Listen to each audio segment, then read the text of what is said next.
하나님의 말씀은 창세기 9장 8절부터 11절까지 읽겠습니다. 하나님이 노아와 그와 함께한 아들에게 말씀하여 이르시되 내가 내 언약을 너희와 너희 후손과 너희와 함께한 모든 생물 곧 너희와 함께한 새와 가축과 땅의 모든 생물에게 세우리니 그 방주에서 나온 모든 것 곧 땅의 모든 짐승들에게니라. 내가 너희와 언약을 세우리니 다시는 모든 육체를 홍수의 물들로 멸하지 아니할 것이라. 땅을 멸할 홍수가 다시 있지 아니하리라. 원전으로 바로 보는 창세기, 오늘은 9장 두 번째 시간입니다. 무지개, 하나님의 불심판에 대한 언약의 증거라는 제목으로 말씀을 나누겠습니다. 이제 9장에 들어와서 이제 방주에서 나오고 노아가 번제를 드렸죠. 그 후에 지난 이제 9장 5절에서는 중요한 말씀이 나오죠. 우리 이제 좀 전에 찬송가에서 불렀듯이 그 손 못 자국 만져라, 그 손 못 자국 만져라 그런 복음성가를 불렀는데 9장 5절에 너희가 피를 흘리면 하나님 그 사람이 짐승이면 짐승의 손에서 피를 찾고 사람이 피를 흘렸다면 형제인 남자의 손에서 피를 찾으리라. 하나님의 법칙을 선언하십니다. 그래서 우리 형제된 남자가 누굴까요? 예수님. 그 손에 피를 흘리셨죠. 그래서 그런 말씀이 있고 오늘 볼 말씀은 여기에 하나님의 언약이 나옵니다. 이 언약은 다시는 홍수 심판으로 안 하겠다는 거예요. 물로 심판 안 하시겠다는 것. 두 번째는 육체를 심판하지 아니하시겠다는 겁니다. 그럼 하나님이 아예 심판을 그만두시겠다는 것일까요? 그게 아니겠죠? 그러면 이 말을 통해서 우리는 하나님 도대체 뭐를 하시려는가 그걸 생각해 볼 필요가 있습니다. 그래서 오늘 8절부터 11절까지는 하나님의 언약에 대한 말씀입니다. 언약을 히브리 말로는 베리트라고 그래요. 베리트는 원래 그 둘로 쪼갠다는 뜻입니다. 그러니까 구약에서 언약을 세우기 위해서는 두 사람이 언약을 세운다 그러면 이제 소나 양이나 뭐 짐승을 배를 쫙 갈라놓고 거기를 둘이 손을 잡고 지나간다 합니다. 그게 언약식이라고 그래요.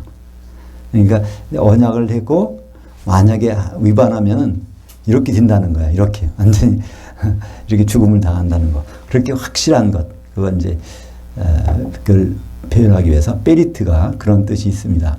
그러니까 이건 반드시 지키신다는 것이죠. 근데 하나님은 그러니까 언약식 할 땐 하나님 누구하고 할 수가 없어요. 사람하고는 할 수가 없어. 사람은 상대가 안 돼. 그래서 아브라함하고 할 때는 어떻게 하시죠? 창세기 15장에 그게 나오죠. 아브라함하고 할 때는 아브라함하고 짐승을 잡아서 쪼개놓으라고 그래요. 그리고 하나님이 불로 탁 지나가시죠. 그 베리트와 똑같은 베리트입니다. 베리트는 이렇게 반드시 지키겠다는 뜻이죠. 근데 그 지키는 내용이 뭐냐면 홍수로 심판을 안 하겠다. 그리고 육체를 심판 안 하겠다. 그것이 이제 8절부터 11절까지입니다. 그렇다면 그 언약의 증거가 무엇일까? 12절부터 13절까지입니다. 그것이 하나님이 아니요. 고전 한번 보죠. 근데 하나님은 물로 심판 안 해요. 근데 물로 심판하려는 게 있어. 물로. 그죠? 요한계시록에 보면은 물로 그냥 그게 심판하려고 하는 게 나옵니다. 그건 하나님이 하시는 게 아닌데. 요한계시록 12장 14절에 15절까지 볼까요? 그 여자가 큰 독수리인 두 날개를 받아 광야 자기 곳으로 날아가 거기서 그 뱀이 낯을 피하여 한때와 둔때와 환때를 양육받으매 그 여자의 뒤에서 뱀이 그 입으로 물을 강같이 토하여 그 여자를 물에 떠내려가게 하려 하되. 그래서 여기에 두 증인이 한때 둔때 환때 그러니까 전 3년 반 동안에 그 교회를 양육하는 거예요. 어떻게? 말씀을 증언해서. 그러다 하나님의 말씀과 예수의 증언을 하다가, 여기서 물로 이제 죽게 됩니다. 그 물을 누가 뿜어냅니까? 뱀이. 그러니까 하나님이 하신 거 아니에요. 뱀이 그렇게 하는 거예요. 하나님은 물로 심판 않겠다고 그랬어요. 근데 하나님이 아닌 뱀이 그것을 하는 것을 볼 수 있습니다. 그래서 이렇게 하나님 뜻과 마귀의 생각이 이제 다르다는 것을 다시 한번 우리가 확인할 수 있고 12절부터 13절까지입니다. 하나님이 이르시되 내가 나와 너희와 및 너희와 함께하는 모든 생물 사이엔 대대로 영원히 세우는 언약의 증거는 이것이니 내가 내 무지개를 구름 속에 두었나니 이것이 나의 그 땅 사이에 언약의 증거니라. 그래서 이 언약의 증거물을 세우셨습니다. 이 언약의 증거라는 것은 창세기 4장에서 그 생명의 표가 나왔었죠. 가인에게 주는 이제 생명의 표를 줘서 이제 너를 죽이는 자는 내가 벌을 7배나 그러니까 7배나 받겠다. 너를 죽이는 자는 벌을 7배나 받으리라는 그런 표를 주셨어요. 사람은 가인의 이마에다가 그 표를 했다고 그러는데 이마가 아닙니다. 이 표라는 그 말은 오트라는 단어인데요. 기념비를 세운다는 거예요. 어디다가 기념비. 그걸 쳐다보면 자기만 쳐다보는 게 아니라 모든 사람들이 볼 수 있는 그것을. 그러니까 여기 그것을 언약의 증거. 그래서 이 증거는 어디다 있을까요? 모든 사람이 보고 심지어는 하나님도 보셔야 되니까.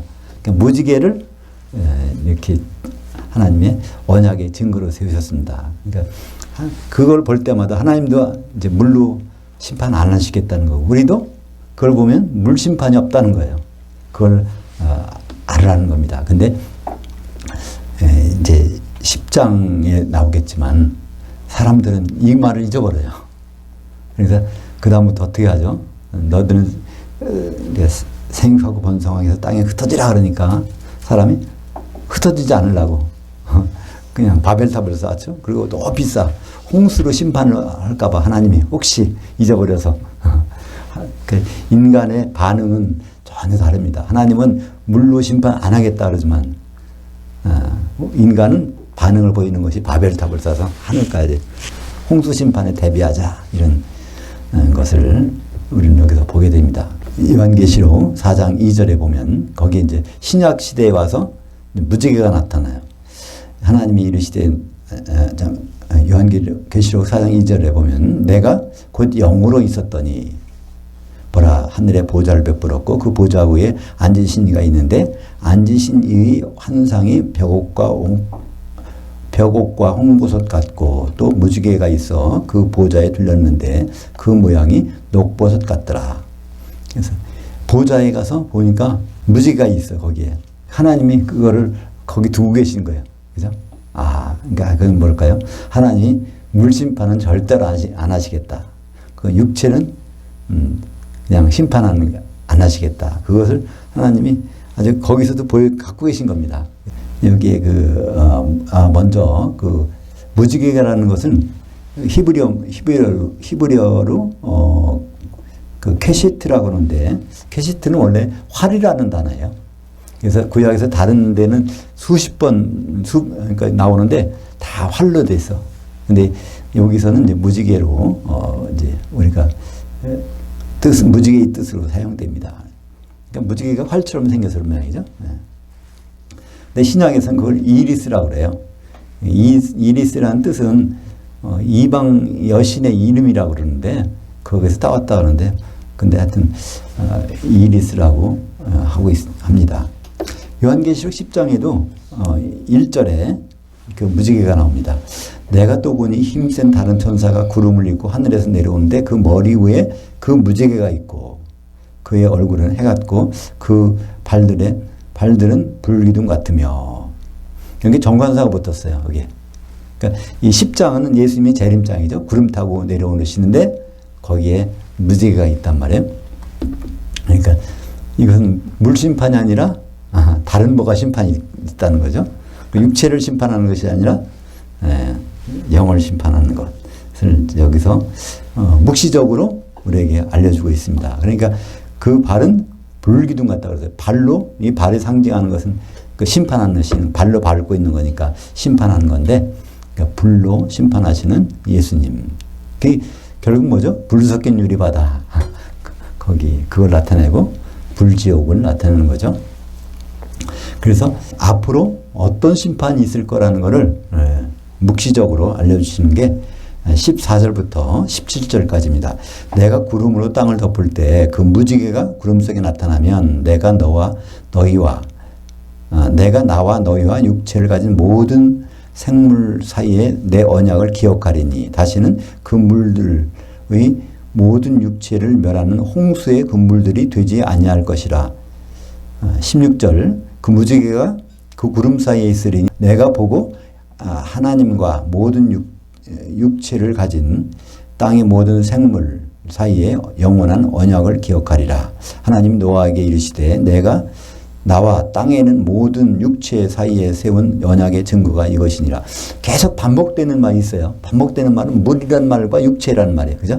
물과 육체, 물, 육체. 그러면 이것을 바꿔서 말하면 불과 영. 그러니까 불과 영. 그러니까 우리가 주님 앞에 설 때는 이런 육체로 안 가죠. 그죠? 영의 몸을 입고 가서 심판을 받고 그런 거죠. 그래서 그 심판은 물이 안 들어간 심판. 그러니까 불심판이라는 것을 여기서 묵시적으로 말씀하고 있습니다. 그래서 마태복음 10장 28절에 보면 몸은 죽여도 혼을 능히 죽이지 못하는 자들을 두려워하지 말고 오직 몸과 혼을 능히 지옥에 멸하실 수 있는 일을 두려워하라. 여기에 두려워하지 말고 라는 말이 있어요. 이게 현재형 명령이에요. 거기에다가 부정을 붙이면 현재형 명령은 뭐예요?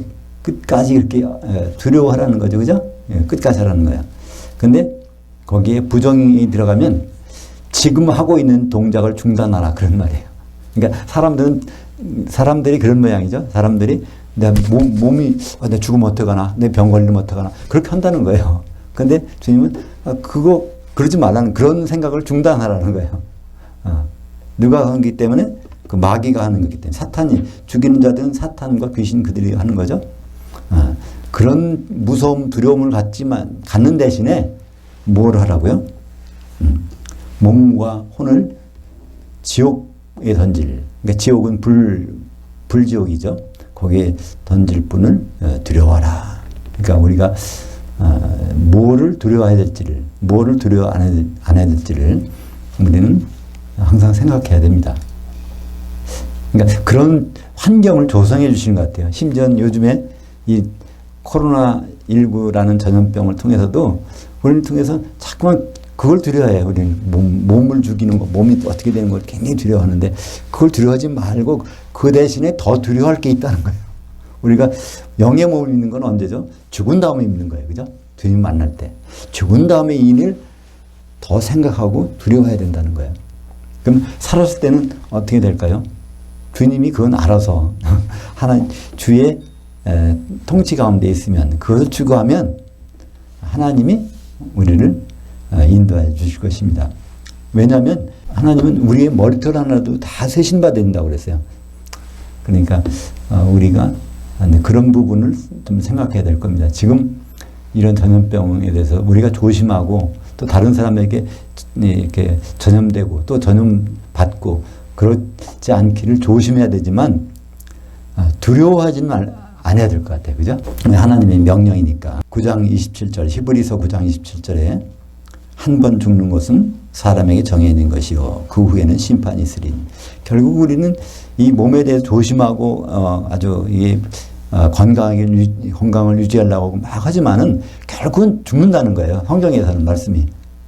그 성경 말씀뿐만 아니라 과거 사람들을 보면 다 죽었잖아요. 결국 많은 사람, 저도 제 친구만 해도 죽은 사람이 굉장히 많아요. 굉장히. 앞으로 시간이 가면 더 많을 거예요. 그러니까 그런 것은 기정사실인데 사람들이 모르니까 그걸 잠깐 잊어버리니까 이제 성경에서는 기록까지 해놨어요. 한 번 죽는 것은 사람에게 정해진 것이다.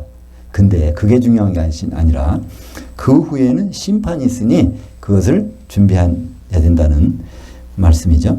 그래서 고린도전서 15장에는 고린도전서 15장이 부활장이라고 그러는데 거기서는 우리 몸이 어떻게 변하는가 계속 그걸 얘기해요. 우리 몸이 육신을 갖고 있고 그 다음에 영의 몸을 변화되는 과정에 부활이라는 것이 있는데 이때 어떤 자세로 우리가 대처를 할 것인가. 그러니까 우리는 육신에 있는 몸만 이거 생각하면 안 된다는 거예요. 그러면 그런 사람은 가장 불쌍한 자라는 거예요. 고린도전서 15장 19절에 그죠? 우리가 바라는 것이 이 세상의 삶뿐이면 누구보다도 우리가 불쌍한 자가 되리라는 거예요. 이 세상 삶보다 더 중요한 삶이 기다리고 있다는 것을 말하고 있는데 고린도전서 15장 42절부터 44절까지 보면요.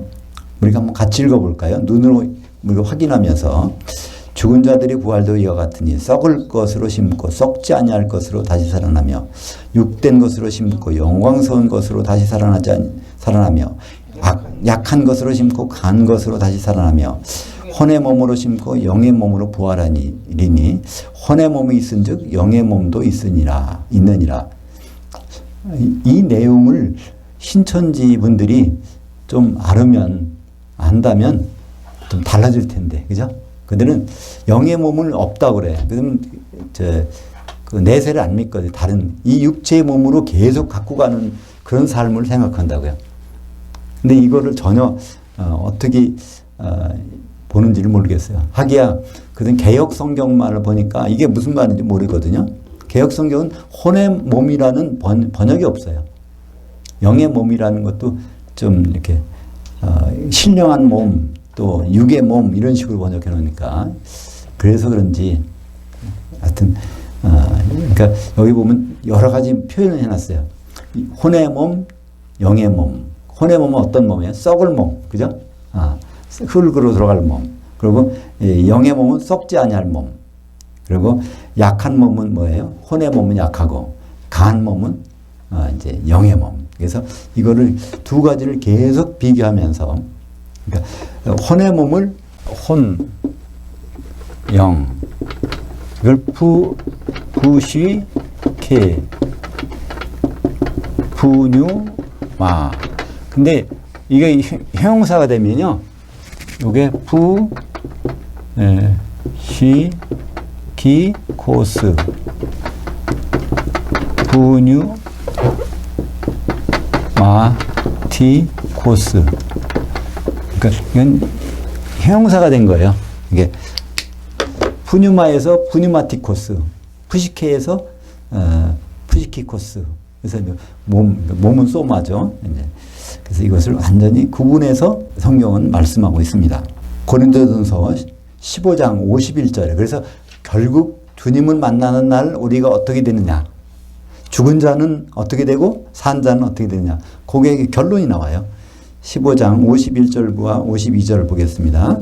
보라, 내가 너에게 비밀을 말하노니 우리가 다 잠잘 것이 아니요 마지막 나팔에 순식간에 호련히 다 변화되리니 나팔 소리가 나매 죽은 자들이 썩지 아니할 것으로 일어나고 우리도 변화되리라. 거기에 생략된 말이 있어요.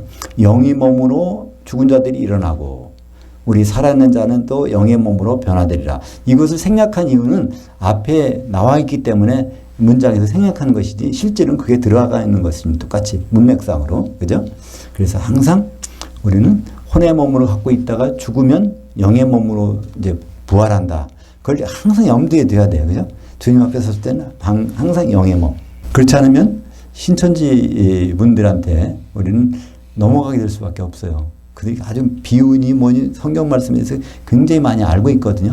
근데 다 그들은 육이 어떻게 되는, 이 몸으로 계속 어떻게 된다는 걸 말하는 거예요.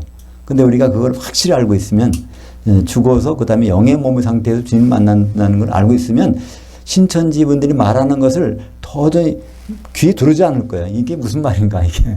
그죠? 영의 상태의 몸과 혼의 몸 그것을 구분하면요. 그래서 이제 세례 요한이 예수님 대해서 말하는 게 있죠. 나는 물로 세례를 베풀거니와 내 뒤에 오시는 분은 능력이 많으셔서 나는 그의 신들매를 풀기도 감당하지 못하겠는데 그는 불과 성령으로 세례를 주실 분이라 그래요. 마태복음 3장 11절에 그리고 12절에는 그 내용을 설명해요. 불로 세례 베푸는 것, 그러니까 성령으로 세례 베푸는 것과 불로 세례 베푸는 것을 거기에 설명을 합니다. 그러니까 알곡을 곳간에 들이는 거, 그게 성령 세례라는 거예요. 쭉정이를 불에 태우는 거, 그게 불세례라는 거예요. 그건 뭘까요? 지옥과 이제 혼인잔치를 구분해서 설명합니다. 그러니까 하나님은 계속 앞으로 이제 신약시대에 와서 이걸 분명해요. 하나님의 심판은 불심판이고 영의 몸을 입은 사람을 심판하신다. 이제 이것이 계속 나오죠. 고린도후서 5장 10절입니다. 이는 우리가 다 반드시 그리스도의 심판대 앞에 나타나게 되어 선악간에 그 몸으로 행한 것을 따라 받으려 함이라. 여기도 영의 몸으로 심판대 쓴다는 말이 빠졌어요. 왜냐하면 주님 만날 때는 당연히 부활해서 만나는 거고 부활할 때는 영의 몸으로 가니까. 그래서 성경에서는 곳곳에 생략된 부분이 너무나 많아. 근데 생략된 부분이 사실은 그 의미가 이미 들어가 있는 것입니다. 그리고 우리라는 말, 여기서 우리라는 말은 모든 성도들, 그리스도의 심판대에서 심판을 받을 사람들을 얘기하는 거죠. 그래서 여기서 우리가 알 수 있는 것은 첫째 부활이 무슨 말일까? 당연히 우리는 여기서 구분하게 됩니다. 모든 사람들이 부활해서 가는데 첫째고 둘째고 차이가 없잖아요. 그래서 그때의 첫째, 성경에서 첫째 부활은 첫째라는 뜻이 순서가 아니다. 그러니까 부활의 내용이다. 부활해서 다시 죽지 않는 게 그게 첫째, 제일 좋은 부활이란 말이에요. 부활했다가 다시 죽는 수도 있어요. 어디서 죽죠? 불석경 유리바다에 던져져서 1000년 동안 거기 떨어져 있는 걸 죽는다고 그래요. 그러니까 요한계시록 20장 13절에 보면 그 바다가 죽은 자들을 내어준다고 돼 있잖아요. 그러니까 우리가 부활해서 다시 죽을 수도 있어요. 첫째 부활에 들어가지 아니하면, 혼인잔치에 들어가지 아니하면, 천년왕국에 들어가지 아니하면. 그래서 그렇지 않은 부활을 그냥 일반 부활이에요. 첫째 부활하는 거. 그리고 여기서도 고린도후서에서도 그 몸으로. 근데 성경에서 몸이 단수가 나올 때 있고 복수가 나올 때 있어요. 단수로 나올 때는 항상 우리들이 이루는 몸, 그리스도의 몸, 교회를 가리킵니다. 복수로 나타날 때는 어떻게 되죠? 우리 각자 지체를 나타나죠. 그러니까 성경의 몸은 단수일 때가 있고 복수일 때가 있는데 우리말 성경에서는 한 번도 이걸 구분을 안 해요. 그러니까 이게 교회를 말하는 건지 또 이게 우리의 개인의 몸을 말하는 건지 참 답답해요. 그것만 단수 복수를 구분해 주면 좋겠는데 그 복수로 된 게 어디 있죠? 로마서 12장 1절에 있어요. 그죠? 그러므로 너희 몸들을 하나님 기뻐하시는 거룩한 산 제물로 드리라. 한 제물로 드리라. 이것이 너희의 드릴 합당한 예배니라. 할 때 그의 너희 몸들 각 사람 지체들을 그때는 교회가 아니야. 너의 몸들이니까. 근데 하나로 산 제물이 된다는 것은 교회를 이루어서 그리스도의 몸을 이루어서 드리라고 할 때. 그래서 단수와 복수를 구분해 놓으면 굉장히 이해가 편할 텐데 참 우리말 성경은 이해를 못하도록 번역한 것이 안타깝습니다. 에베소서 2장 20절에 너희는 사도들 곧 선지자들의 기초석에 세우심을 입은 자들이라. 여기도 에베소 교회에다가 말했으니까 누구예요? 성도들이죠. 그리고 성도들이 이루어진 것은 한 몸이니까 교회를 나타냅니다. 그래서 성도들은 과연 무슨 일을 하는 사람들이냐? 그것을 에베소서 4장 12절에 성경에서 가장 명확하게 설명해 주는 것이 에베소서 4장 12절입니다. 성도는 뭐예요? 너 전도하지 말라고 하니까 성도는 놀고 먹으라는 얘기냐? 그게 아니라는 거예요. 성도가 할 일이 아주 분명히 있어요. 또 데살로니가전서 5장에 보면 11절부터 22절까지는 성도들이 해야 할 일이 몇 가지 있어요? 17가지가 나왔잖아요. 근데 그것을 한꺼번에 딱 줄여가지고 여기 에베소서 4장 12절에 성도들이 직무가 직무라는 단어를 썼어요. 우리말 번역에는 봉사일을 하게 하며 이렇게 했는데 사실 원래 번역으로 하면 직무예요. 성도의 직무가 뭐냐면은 그리스도의 몸을 세우는 거예요. 성도들을 구비시켜 직무의 일을 하게 함으로써 그리스도의 몸을 세우려 하심이라. 에베소서 4장 12절은 그러니까 여기에 성도들을 구비시킨다는 말은요.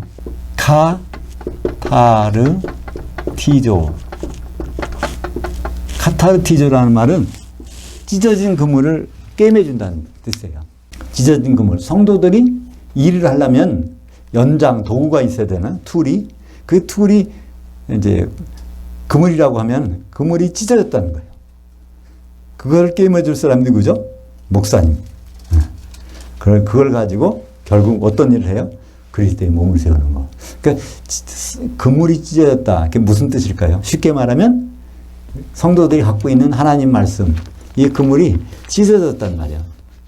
원전에는 그대로 꼬매진 대로 그대로 있는데 번역 과정에서 이게 틀어졌어. 고기를 잡아봐야 아무것도 안 돼.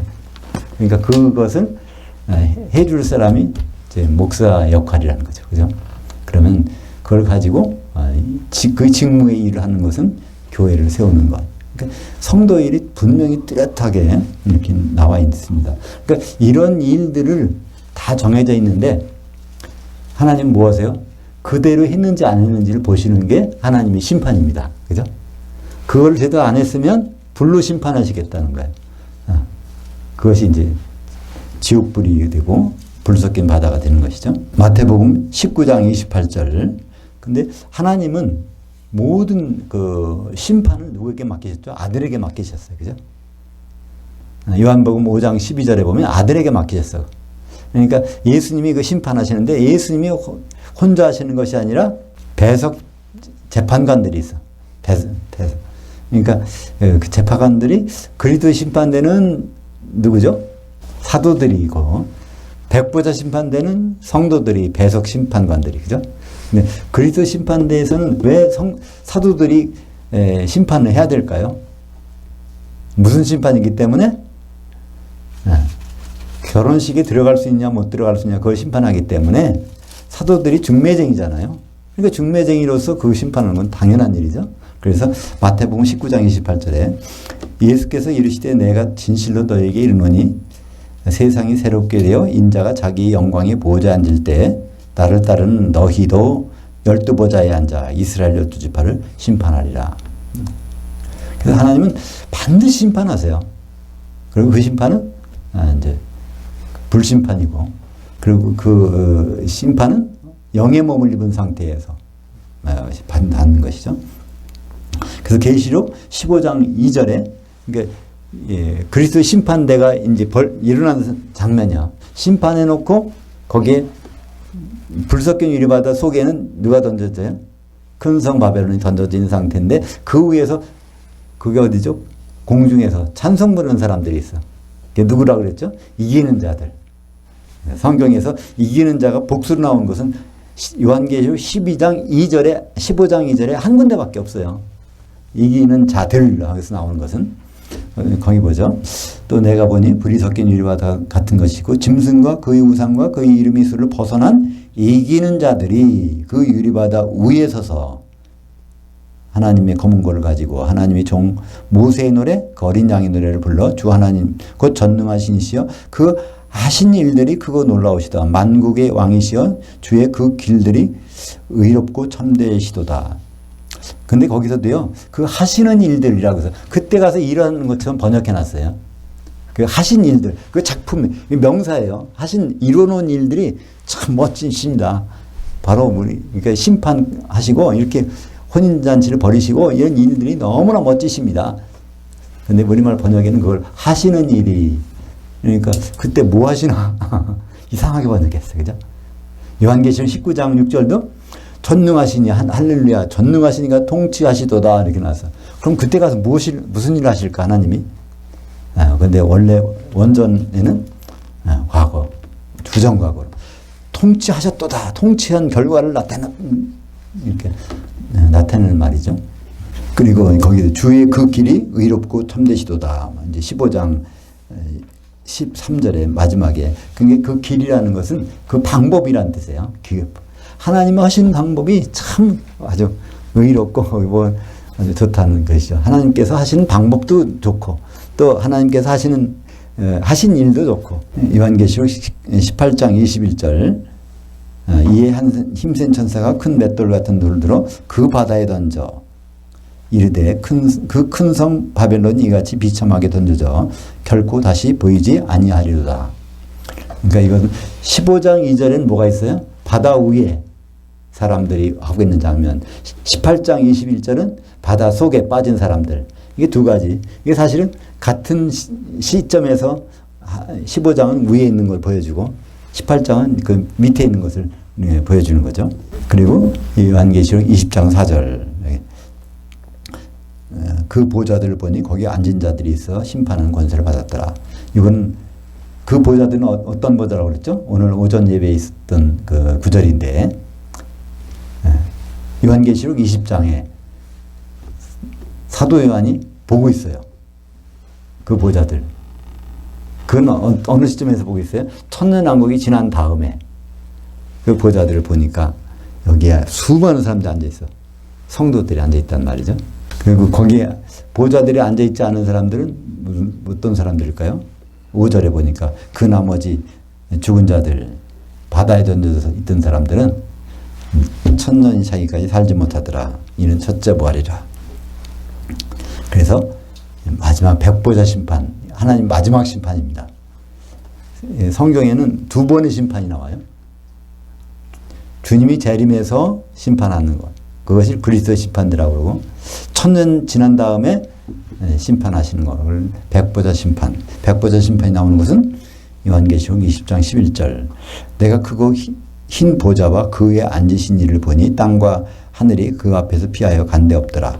여기 흰 보좌하고 나온 거니까 이것을 백보자라고 보통 말해요. 그래서 어떤 분들은 그래요. 성경에 백보자가 없는데요. 이렇게 맞긴 맞아요. 우리말 번역에는 백보자라는 말로 번역을 안 했어요. 흰보자지. 그러나 그건 저기가 흰말을 백마라고 하는 거고 똑같죠. 요한계시록 6장의 흰말, 요한계시록 19장의 백마. 똑같은 같은 흰말이에요. 거기 탄 분도 똑같아. 예수님. 요한계시록 20장 13절에 여기에 이제 그 바다가 나옵니다. 그 바다가 그 가운데서 죽은 자들을 내주고 또 사망과 음부도 그 가운데서 죽은 자들을 내주매 각 사람이 자기 행위대로 심판을 받고 누구든지 그 생명책에 기록되지 못한 자는 불못에 던져지더라. 이게 그 바다가 15장 바다, 18장 바다 요한계시록, 그다음에 20장 13절에 그 바다. 그리고 어디 또 나오죠? 21장에 가면 또 그 바다. 그 바다도 온데간데 없더라. 그 바다는 이 세상 바다에 온데간데 없는 게 아니라 그 불섞인 유리 바다도 그때는 없다는 거예요. 왜 없을까요? 거기 나온 여기 있던 사람들을 다 데려다가 심판 받았으니까 그건 치워버리는 거예요. 쓰레기통으로 치우면 되겠죠. 그래서 그때는 그때도 불이야. 불못. 그러니까 그리스도 심판되는 불지옥, 불바다. 여기는 불못. 그러니까 불못과 불바다의 차이점이 뭘까요? 성경에는 없는 거지만 우리 생각해 볼 수 있어요. 일반적으로 바다는 여기서 땅이 안 보이는 거예요. 그죠? 근데 연못은 호수나 만 같은 거는 접해 있어요. 땅하고. 새 땅하고. 새 예루살렘 성하고. 그러니까 불못이라는 것은 새 예루살렘 성 바로 바깥이야. 그러니까 거기 빠진 사람들은 그러니까 어떻게 할까요? 세세토록 고통을 당하는데 날마다 보면서, 그러니까 새 예루살렘이 투명 같은 유리로 돼 있으니까 그 속이 다 보이잖아요. 보면서 고통을 당하는데 그러니까 불 섞인 유리바다 저 밑에 가라앉은 사람은 아예 그 위를 못 보니까 좀 그래. 근데 우리도 보면 이제 상대적 빈곤이라는 게 있죠. 그 상대적 빈곤이라는 거는 다 부자인데도 빈곤을 느낄 수가 있어요. 그죠? 상대적이니까. 근데 불못이 바로 그런 데입니다. 지옥보다도 힘든 것은, 지옥은 비교는 안 되지. 불못은 그냥 항상 여기 그 새 예루살렘 성 안에 날마다 보면서 불못에 있어야 되니까. 그 고통은 어떨까요? 더구나 그 안에 있는 사람들, 새 예루살렘 성 안에서 그 불못에 던져져 있는 사람들을 보면 좀 마음이 안 좋겠죠? 그러니까, 그래서 우리는 항상 뭘 생각해야 돼요?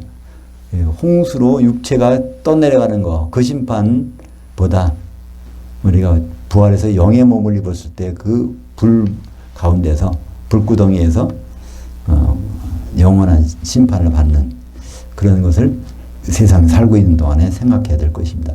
그러니까 이것은 두려워하고 공포스러운 감이 있으라는 얘기가 아니라 그것을 알고 준비하고 있으면 그게 기다려질 거잖아요. 그죠? 그러니까 하나님이 이런 것을 요한계시록 주신 이유 그거죠. 복받으라고 주셨다고 되어 있어요. 이 말씀을 읽는 자는 또 듣는 자, 그 지키는 자들은 복이 있다고 그랬으니까 복받으라는 책이기 때문에 우리가 하나님의 심판을 아는 것은 복받기 위해서 아는 겁니다. 그죠? 같이 우리가 무지개를 볼 때 우리도 항상 물심판이 없고 불심판, 육의 몸이 아니라 영의 몸의 심판 그걸 생각했으면 좋겠습니다. 기도하겠습니다.